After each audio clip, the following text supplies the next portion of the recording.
শেখ মুজিবুর রহমানের ধানমন্ডি ৩২ নম্বর বাড়ি ভেঙে গুড়িয়ে দেওয়ার পর পিনাকি ভট্টাচার্যর তোপের মুখে ছাত্র জনতা। কঠিন হুঁশিয়ারি পিনাকির। এইবার থামেন। বিস্তারিত জানতে ভিডিওটি দেখতে থাকুন। নির্বাচিত প্রধানমন্ত্রী শেখ হাসিনার ভাষণের জেরে উত্তাল বাংলাদেশ। ঢাকার ধানমন্ডি ৩২ নম্বরের ঐতিহাসিক বাড়িতে চালানো হয়েছে ভাঙচুর এবং অগ্নিসংযোগ। আন্তর্জাতিক গণমাধ্যমের হেডলাইনে এখন বাংলাদেশের রাজনৈতিক অস্থিরতা দেখা যাচ্ছে। ছাত্র জনতার দাবি, ৩২ নম্বর এই বাড়িটি স্বৈরা শাসনের প্রতীক, তাই এটা গুড়িয়ে দেওয়াই ঠিক কাজ হয়েছে। তবে ভেঙে গুড়িয়ে দেওয়ার পরেও থেমে যায়নি সাধারণ মানুষের কার্যক্রম। চলছে বিভিন্নভাবে ভাঙচুর, চলছে বিভিন্ন জায়গায় বিভিন্ন অগ্নিসংযোগের ঘটনা।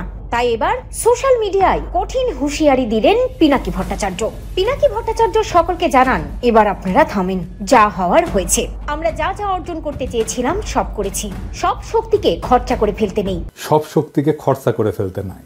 আসুন এবার আমরা রাজনৈতিক কাজে মন দিই। আমি জানতে পেরেছি নানা জায়গায় হিন্দু সম্প্রদায়ের উপর ভয়ভীতি দেখানো হচ্ছে, তাদের ভাঙচুর চালানো হচ্ছে, তাদের ব্যবসা প্রতিষ্ঠানে হামলা চালানো হচ্ছে। মেহেরবানি করে এ কাজ করবেন না। আমি জানতে পারছি নানা জায়গায় হিন্দু সম্প্রদায়ের উপরে ভয়ভীতি দেখানো হইতেছে, তাদের বাড়িঘর ব্যবসা প্রতিষ্ঠানে হামলার চেষ্টা চলতেছে। মেহেরবানি করে এই কাজ করবেন না। কোনটা পলিটিক্যাল কাজ আর কোনটা ক্রিমিনাল কাজ, এই দুইটা আলাদা করতে পারতে হবে। কোনটা পলিটিক্যাল কাজ আর কোনটা ক্রিমিনাল কাজ, এই দুইটা আলাদা করতে পারতে হবে। কোনটা প্রতীকী আর কোনটা প্রতিহিংসা, চান্স নেওয়া, এই দুইটা আলাদা করতে পারতে হবে। কোনটা প্রতীকী আর কোনটা প্রতিহিংসা, চান্স নেওয়া, সেটা আলাদা করতে পারতে হবে। কখন থামতে হবে সেটা বুঝতে পারাটা জরুরি। কখন থামতে হবে সেটা বুঝতে পারাটা জরুরি।